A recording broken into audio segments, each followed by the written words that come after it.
பத்திரிகை தொலைக்காட்சி ஊடக சகோதர சகோதரிகளுக்கும் மேடையில் அமர்ந்திருக்கக்கூடிய விற்பனர்களுக்கும் முன்னே அமர்ந்திருக்கக்கூடிய அத்தனை சினிமா சம்பந்தப்பட்ட அனைவருக்கும் எனது மாலை வணக்கம்.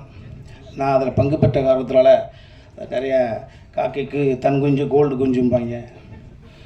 அது நான் இதை பற்றி அதிகமாக பேசுவதை விட இந்த படத்தை பார்த்தவர்கள் பார்த்துருப்பீங்க. சில வருடங்களுக்கு ஒரு முறை தான் சில நல்ல கதைகள் மாட்டோம். நான் அன்பு தம்பி நந்தாக்கிட்ட கூட சொன்னேன், இதே மாதிரி கதை இமீடியட்டாக மாட்டாதரா, அப்புறம் நினச்சதெல்லாம் கதைன்னு எழுதி போதாரா செல்குட்டி அப்படி சொன்னேன். லிங்குசாமி சார் அவர்களுக்கு எப்படி எவ்வளவு படங்கள் அவர் இயக்கியிருந்தாலும் கூட பெரிய பெரிய படங்கள், அந்த ஆனந்தம் என்பது அவரது இதயத்தின் அடித்தளத்தில் ஒரு குழந்தை போல் செல்ல குழந்தை போல் இருக்கும். அதை தம்பிக்கு கொஞ்சம் லேட்டாக அமைஞ்சிருக்கு. நந்தா லிங்குக்கு எப்படி ஆனந்தமோ அதே போல் தம்பி.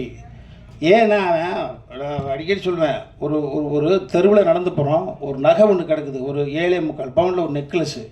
பார்த்தவன் என்ன பண்ணுவான், சூப்பராக எடுத்து பிரச்சனையெல்லாம் தீர்த்துருக்க வேண்டியதான். இல்லை இன்னொரு என்ன பண்ணுவான், ஐயோ யார் பெற்ற பிள்ளையோ பொம்பளை நெக்லஸ்லாம் பொண்ணு தானே, ஐயோ தொலைச்ச பொண்ணு எங்கேயும் நின்று எந்த முட்டு சேர்ந்து அழுதுகிட்டு இருக்கோ, அது எப்படியாவது கொண்டு சேர்த்துப்படணும்டா அப்படின்னு தெருவாக கேட்டி. அப்போ 7.25 நெக்லஸ் எங்கேயாவது தொலைச்சாங்களா? ஆனால் இவன் எப்படி தெரியுங்களா தம்பி, அதை அப்படியே பார்த்துட்டு அப்பா அந்த பக்கத்தில் போயிடக்கூடாதா அப்படின்னு. இளநிக்குள்ளே இருக்கிற தண்ணி மாதிரி எழுதாத கவிதை மாதிரி அவன். ஒரு செட்டில் ஒரு பேட் வேர்டு மருந்துக்கு கூட பயன்படுத்தாதான் சார். அந்த முடியை சொல்கிறதுக்கு கூட ரோமத்தை நீவிட்டீங்களா அப்படின்னு கேட்பான், மயிரை சீவிட்டீங்களான்னு கூட கேட்க தெரியாது. அந்த மாதிரி ஒரு அற்புதமான இப்படியெல்லாம் நல்லவனாக இருக்க முடியுதானா, இவன் நடிக்கிறானா என்னடா. நான் பதட்டத்தோடவே பழகிறேன். இதுதான் அவனுடைய ஃபஸ்ட்டு பதட்டத்திலே பழகினேன். அப்போ நான் கனி எனக்கு முன்னால் நிறைய நாள் நடிச்சிருச்சேன் தம்பியோட. அவருடைய எடை போட்டு பார்க்குற பொழுது ஏன்னா கனி என்னால் செயற்கையாக முடியாது. அது எப்படி செயற்கை அடுத்தவன் காதலியை கூப்பிட்டு அமெரிக்கா போனது மாதிரி செயற்கை வாழ முடியாது.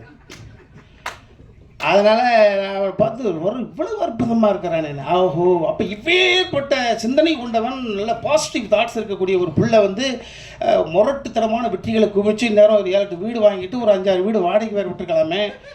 என்ன பிரச்சனைன்னா வாடகை வீட்டில் இருக்கானே, இங்கே பிரச்சனை இருக்குது அப்படி யோசிச்சு பார்க்குறப்படி தான் தெரியுது. இல்லை 24 கேரட்னா அப்படியே கொடுத்துடணுன்னே, செம்பு கலந்துடக்கூடாது, குறியாக இருந்தான். இந்த படத்தில் சரண் சார் அவர்கள் சொன்னதை போல் எந்தெந்த இடத்தில் எந்தெந்த கதாபாத்திரம் இந்த கதையை நகர்த்துவதற்கு தேவையோ எங்களை போன்றவர்களெல்லாம் அங்கே அடுக்க கரெக்டாக வச்சுட்டு இந்த கமர்ஷியல் ஃபார்ம்லாம் சொல்லணும்ல, பரிசுத்தமான கதை. அதை வெகுஜன மக்கள் குடும்பத்தோடு உறவோடு பார்ப்பதற்கு தகுதி கொண்ட ஒரு படமாக படிச்சிருக்காப்புல. கண்டென்ட் ஒன்று தான். ஹரிச்சந்திரன் நாடகத்தை பார்க்காமல் இருந்தால் காந்தியடிகள் நம்மளுக்கு கிடையாது. மறுபடியும் கந்தசாமி முதலியார்னு ஒருத்தர் இருந்தார். அவர் தன் தந்தையுடைய இறப்புக்கு கூட மாறு வேஷத்தில் தமிழ் கடிச்சிட்டு போனார். இந்த உலகம் தன் சொந்த குடும்பத்தை வறுமையில் தள்ளிவிட்டு எத்தனை மகானுபாவம். 18 வயசில் கம்யூனிஸ்ட் இயக்கத்தினுடைய தலைவர் தன் மகளை 18 வயசில் பார்க்குறாரு. தலைமறை வாழ்க்கை வாழ்ந்துட்டு கம்யூனிஸ்டத்தினுடைய அந்த இயக்கத்துக்கு போகிறாரு. மகளை பார்க்குற 2 பெண்ணு நிற்கிது. அந்த பெண், அப்பா நான் உங்கள் பொண்ணுப்பா நான் அறிமுகப்படுத்துது. நிறைய பேர் அதை இப்போ நீ நல்லவனாக நடி. நம்ம வாழ்க்கையில் என்ன, நான் இப்போ கடைசியாக இப்போ புரிஞ்சு நான் நல்லவனை சமீபமாக நான் நல்லவனை நடிக்க ஆரம்பிச்சிட்டேன். அப்போ தான் நல்லவனாக ஆயிட முடியும். ஒருவன் நல்லவனாக நடிக்க ஆரம்பிச்சா பக்கத்து அவர் நல்லவர்றா, சரி முந்தானாலும் முதற்கொண்டு கலவன்றிருக்க நல்லவன் சொல்கிறாங்கடா. அந்த தெரு நல்லவர் வர்றாரு, ஐயோ இது எப்படி ஏற்றுக்கிறது, தகுதி இல்லாத ஒரு விஷயத்தை நம்மகிட்ட கொடுக்குறாங்க, எப்படி ஏற்றுக்கிறது. நல்லவர் வர்றான்னா வீட்டுக்கு வர்ற பொழுது மனசு மாறி இருப்பான். அன்னையிலேருந்து நல்லவனாக நடிக்க ஆரம்பித்தாலே, இந்த உலகம் நல்லவன் என்று சொல்ல ஆரம்பித்தாலே நல்லவனாக மாறி விடுவான். அதே போல தான் இந்த கதை, அற்புதமான கதை. இறையன்பு. ஆமாம், அவர் பார்த்தீங்கன்னா இரட்டை தளத்தில் வெற்றி பெற்றவர். அரசு உத்தியோகத்தினுடைய உச்சபட்ச பதவி அடிப்பேசவர், தலைமைச் செயலாளர். அதான் அதுக்கு மேலே என்ன கிடையாது. அதுக்கு மேலே சிஎம் தான். சிஎம் அப்படி உட்கார முடியாதுல்ல. ஸோ தலைமைச் செயலாளர் பதவி அனுபவிச்சுட்டு அடுத்த தலைமுறைக்கு அள்ளி புத்தகங்களை வாரி வரைச்சவர். அவர் பார்த்துட்டு அவர் தான் இந்த படத்தினுடைய மிகப்பெரிய ஒரு அளவுகோல் நான் சொல்லுவேன். மற்றவர்கள் கூட நட்புக்காக கூட 1-2 வார்த்தை யதார்த்தமாக எக்ஸ்ட்ரா பேசியிருக்கலாம். அவர் பேச வேண்டிய அவசியமே கிடையாது. பார்த்துட்டு என்கிட்ட பேசுகிறார். படைப்பு, அற்புதமான படைப்பு. ஒரு வினோத சித்தத்தை பார்த்துட்டு வந்தவுடனே திருமாணிக்கு அப்படியே நிற்கிது. வினோத சித்தத்தை தம்பி சமுத்திரக்கனி அவர்கள் பக்கத்தில் தலைமைச் செயலாளர் இருந்தாங்க. இந்த படத்தை பார்ப்பதற்கு அழைச்சி வச்சுருந்தோம். அப்போ பார்த்துட்டு அவர் போயிட்டார். தலைமைச் செயலாளராக இருக்கார். நாளைக்கு ஒரு அரசியல் சிக்கல் வந்துடக்கூடாது, அதிகார வர்க்கத்தில் ஏதாவது பிரச்சனை வந்துருன்றதுக்காக பதட்டத்தோட பயத்தோடு போகிறார். அவர் துணைவியார் வந்தார். அப்படியே சமுத்திரக்கனி பிடிச்சிரு, என் கணவரை என் பக்கத்தில் 2 மணி நேரம் உட்கார வச்சுட்டீங்க, ரொம்ப மகிழ்ச்சி. என் புருஷனை என் பக்கத்தில் 2 மணி நேரம் உட்கார வச்சிட்டீங்க, ரொம்ப மகிழ்ச்சி. போதுங்க, மனப்பாடம் ஆயிடுச்சுங்க எங்களுக்கு டைலாக் இந்த மாதிரி. ஸோ அதை போல் இன்னொரு அற்புதமான ஒரு உணர்வை படைக்கக்கூடிய ஒரு படம். நான் அடிக்கடி சொல்லுவேன், கதை என்பது பண்ணிடலாம், அந்த கதையை யார் ஏற்று நடிப்பார், அந்த கதையோடு ஒன்றுவதற்கு தகுதி கொண்ட ரியல் இமேஜ் கொண்ட வேணும்.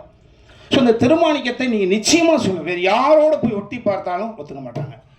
கரெக்டாக சரண் சார் சொன்னாங்க, பாதி வரை சமுத்திரக்கனி மீது கோபம் வரும். எஸ், அந்த கோபம் என்பது வேறு மாதிரி கோபம். அந்த படத்தை பார்க்குறவங்களுக்கு புரிஞ்சுப்பீங்க. இப்படியாடா ஒருத்தர் இருப்பா, இப்படியாடா அப்படின்னு ஒரு ஸோ ஒரு அற்புதமான ஒரு ஃபீல், அற்புதமான ஒரு நல்ல ஒரு படைப்பு. இந்த படைப்புக்குள்ளே நானும் இருக்கேன்றதில் நான் ரொம்ப மகிழ்ச்சி. ஒரு கெஸ்ட்டோடு தான் பண்ணியிருக்கேன்.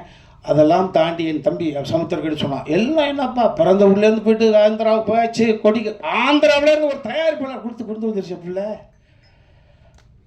ஆந்திராவிலேருந்து சமுத்திரக்கனியை கதை நாயகனாக வைத்து பணத்தை போடுவதற்கான ஒரு, அப்போ எப்படி பெரிய விஷயம். சொந்த ஊரில் பேர் வாங்குறதே பெரிய விஷயம் சாமி. அசல் ஊரில் பேர் வாங்கி ஒரு இன்வெஸ்டர் கொண்டு வந்திருக்கின்றது இதுதான் இந்த கடை. ஸோ நிச்சயமாக இந்த திருமாணிக்கம் என்பது எல்லோருடைய இல்லங்களிலும் உள்ளங்களிலும் அற்புதமாக ஒரு படைப்பாக போய் சேரும். எனக்கு நம்பிக்கை இருக்குது. நன்றி.